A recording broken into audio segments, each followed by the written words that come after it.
El mecanismo de herencia es uno de los pilares fundamentales en los que se basa la programación orientada a objetos.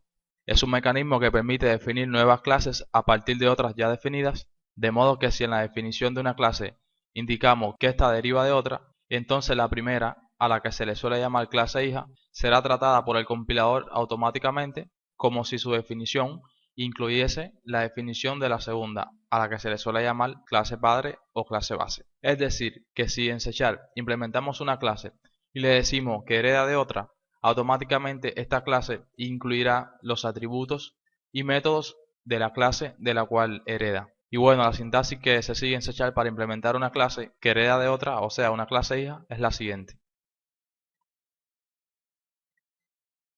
Se declara normal, como hemos visto hasta ahora, la declaración de las clases, pero luego que pongamos aquí el nombre, hay que poner dos puntos y el nombre de la clase de la cual va a heredar. Seguidamente, entre su llave, los miembros de la clase, y en el constructor hay algo nuevo. Hay que poner, igual que antes, public, el nombre de la clase, y entre paréntesis los parámetros de la clase padre y de esa propia clase. Luego, dos puntos, la palabra base, y hay que especificar aquí de estos parámetros cuáles son los parámetros de la clase padre, y seguidamente la implementación del constructor como hemos visto hasta ahora. Ahora veremos en C# cómo podemos definir varias clases hijas a partir de una clase padre. Para esto le estaremos dando a continuación al ejemplo que hemos visto en tutoriales anteriores, donde tenemos definida una clase persona, pero en este caso vamos a declarar dos clases hijas. Vamos a declarar una clase trabajador y una clase estudiante, ya que un trabajador a la vez es una persona y un estudiante también es una persona, y para ello vamos a adicionar una clase trabajador, vamos a ponerle public y dos puntos persona. O sea que el trabajador es una persona, por lo cual hereda de la clase persona. Y como estuvimos viendo en el tutorial de modificadores, si queremos que una clase hija herede los atributos de esta clase, debemos definirlo con el modificador protected. Todos los atributos los ponemos como protegido para que lo hereden todas las clases hijas a esta clase. Entonces, como vimos en la presentación, el trabajador, aparte de tener los atributos propios de una persona, también va a tener in cantidad de años trabajados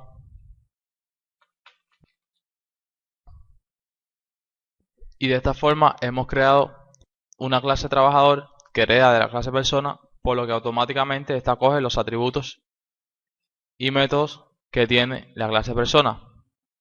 Entonces, por ejemplo, para declarar un objeto de la clase trabajador, se hace normalmente, ponemos trabajador objeto es igual a new trabajador, y hay que especificar los valores tanto del padre como de esta clase hijo.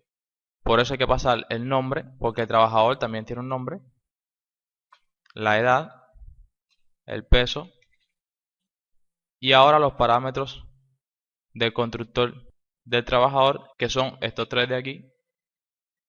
Por ejemplo, 5 años, salario 500 y el área administración.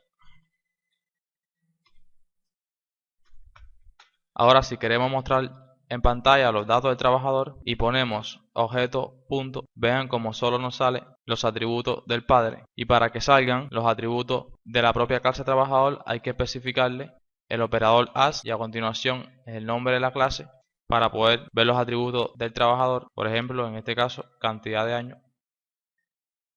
Pero tanto este operador como el operador is, que es utilizado en herencia, lo veremos en próximos tutoriales. Hasta ahora simplemente vamos a ver cómo declarar una clase que hereda de otra, cómo implementar su constructor y bueno, cómo acceder a sus atributos.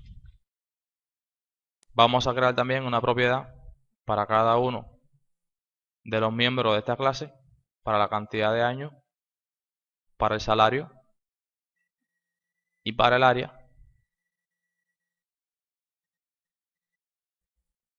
Y de esta forma ya podremos acceder aquí en el programa a los atributos del trabajador. Por ejemplo, para mostrar la cantidad de años,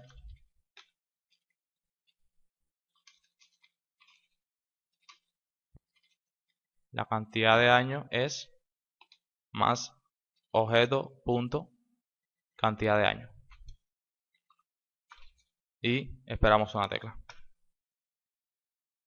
Ejecutamos el programa y vean cómo nos pone la cantidad de años del trabajador. Bueno, hasta aquí este tutorial de herencia. En próximos tutoriales estaremos profundizando más en este tema porque es un poco más extenso. No deje de suscribirse en nuestro canal y hasta la próxima. Chao.